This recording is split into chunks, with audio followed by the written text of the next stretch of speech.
Bonjour et bienvenue dans cette nouvelle idée reçue. Apprendre la compensation Frenzel est illusoire. Alors, deux petites choses en préambule.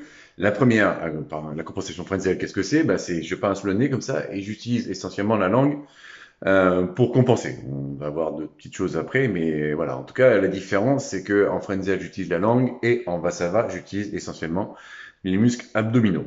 Vous pouvez prendre des cours là-dessus si vous voulez avoir plus de détails sur la théorie. Bon, ça, c'est la première des choses. Et la deuxième des choses, je demande un mea culpa, parce que je suis certainement l'un de ceux qui a le plus colporté le fait que on pouvait apprendre tout un tas de techniques de compensation avec un autovent, un ballon et machin pendant des années.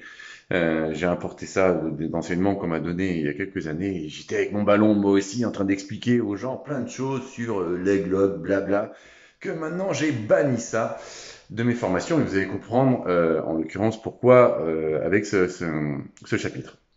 Donc, le premier postulat concernant Frenzel, qu'on a découvert, qui est bête, hein, c'est que 98% des gens qui viennent chez moi savent le faire naturellement.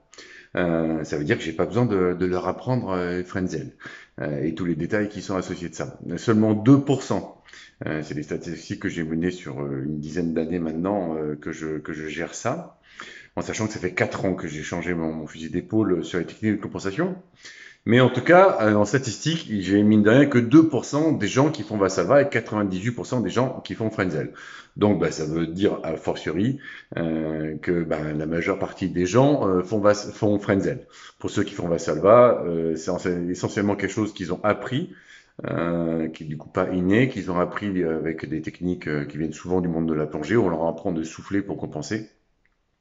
Et là même, encore une fois, à une époque, j'utilisais des techniques avec le ballon, tout ça, pour essayer de passer ça, alors que maintenant, les 2% de gens qui font Vassalva et qui viennent vers moi avec cette problématique-là, parce que bien entendu, ils peuvent pas dépasser les 6-7 mètres de profondeur en apnée quand ils font Vassalva, tête en bas, et du coup, je leur apprends toujours pas Frenzel. Je leur déconstruis leur Vassalva pour que Frenzel puisse prendre le relais, parce que effectivement, la première chose qu'on a découvert, c'est que la technique naturelle que l'on fait tous, c'est Frenzel. Le deuxième aspect de pourquoi est-ce que c'est illusoire, c'est qu'en fait, pour que Frenzel fonctionne, c'est un enchaînement entre la langue qui va chercher de l'air dans les poumons et qui va l'envoyer dans le nez, la glotte qui va s'ouvrir le temps d'aller chercher de l'air mais qui va se refermer le reste de l'opération. La glotte, c'est un organe qui se situe à peu près par ici. Et l'ovale de palais qui va se fermer au moment de la récupération de l'air mais qui va s'ouvrir au moment de l'air qui va dans le nez. En tout cas, ce qui est certain, c'est que la synchronisation glotte, langue, voile de palais, non mais c'est oublié, c'est impossible. C'est comme si je vous demandais, tiens, en fait, vous savez comment me décrire la gestuelle musculaire de saperlipopette? Je dis saperlipopette comme ça, il faut que j'utilise saperlipopette. Non mais oubliez. C'est ça qui est vachement génial, c'est que en Frenzel, on n'a pas besoin de savoir comment ça marche au niveau de cette gestuelle-là, parce que c'est inné, donc c'est pas quelque chose qu'on a besoin d'apprendre. Et en plus, si vous croyez que parce que vous apprenez à soi-disant fermer votre glotte, ou soi-disant ouvrir votre le palais, ou soi-disant jouer avec votre langue en T, en K, enfin tous les baratins qu'on peut apprendre dans les cours de formation. En compensation, ouais, je sais, je me fais pas beaucoup d'amis quand je dis baratin, mais j'ai été le premier à les avoir vendus, ces baratins, parce qu'il faut pas oublier que c'est un business quand même. Et que la réalité, c'est que notre langue, elle fonctionne très bien tout seul et que tous ces trucs-là, ils s'enchaînent sans aucun problème, ce qui permet d'ailleurs à plein de gens de compenser, de savoir compenser. D'ailleurs, avant de faire tous ces cours-là, heureusement, il y avait des gens qui savaient déjà descendre en profondeur.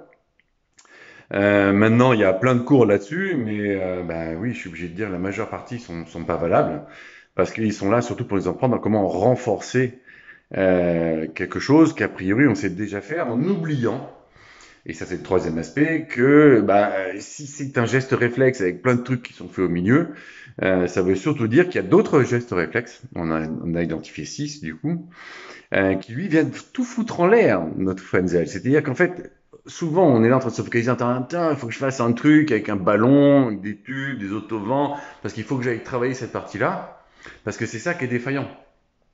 Ouais, alors ça peut le devenir. À un moment donné, vraiment, ça va le devenir entre 50 et 60 mètres de profondeur. Et là, effectivement, à ce moment-là, on pourra utiliser des techniques pour, du coup, renforcer deux, trois petites choses qu'on peut faire par là, pour, du coup, faire en sorte que le Frenzel marche mieux.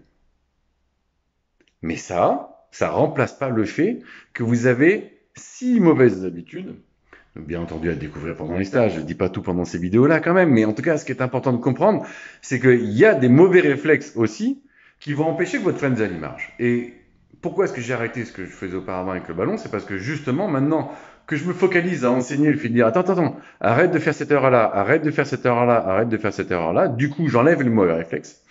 Et comme j'enlève les mauvais réflexes, bah, du coup, le frenzel, il fonctionne naturellement jusqu'à au minimum 50-60 mètres. À partir de là, deux options. Soit effectivement, je renforce quelques petites choses pour essayer d'aller un peu plus bas, soit c'est classiquement, je m'intéresse au mouse feel, mais du coup, un mouse feel qui marche cette fois-ci.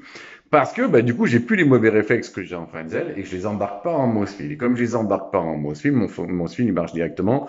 Et assez rapidement, je me retrouve à 80-90 mètres de profondeur avec des trucs simples, encore une fois, parce que j'entraîne toujours pas le mouse feel. Avec des ballons, avec des machins, j'ai arrêté ça aussi. Avec des petits trucs tout simples. Vraiment, 80 mètres, c'est le minimum garanti que j'ai pu voir chez la majeure partie des élèves qui m'ont suivi dans cette démarche. Donc, voilà, j'en reviens sur le fait de dire que donc frenzel, l'apprendre c'est illusoire, mais premièrement c'est inutile parce que pour 90% de la population c'est naturel. Qu'en plus c'est illusoire de croire que vous allez contrôler l'enchaînement glotte, langue, vol de palais avec assez de précision pour que ça marche derrière, c'est impossible. Il y a trop de variables qui viennent intégrer ça, mais que surtout, en tout cas c'est ce qu'on a choisi dans notre école, si vous vous passez des problèmes qui font que ce qui marche à 5 mètres, à 7 mètres, à 12 mètres, à 15 mètres, c'est censé marcher jusqu'à minimum 50-60 mètres de profondeur chez monsieur tout le monde, et que du coup je m'intéresse plutôt sur qu'est-ce qui va m'empêcher de faire en sorte que ça marche, bah, du coup ça marche beaucoup mieux. Et donc c'est pour ça que j'en reviens à cette fameuse idée reçue, dont je suis encore une fois responsable moi aussi, mais dont je m'excuse, parce que ben voilà, c'est comme ça, notre sport est jeune, on a beaucoup de choses à apprendre.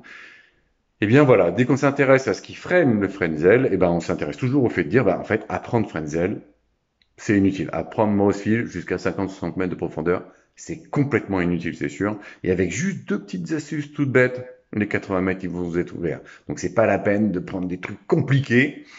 C'est vraiment très simple. Donc commencez par les basiques. Et puis bah écoutez, ma foi, pour les détails, on se rejoint en stage. À bientôt tous sur Internet pour les dernières idées reçues qui sont aussi croustillantes que celles-là.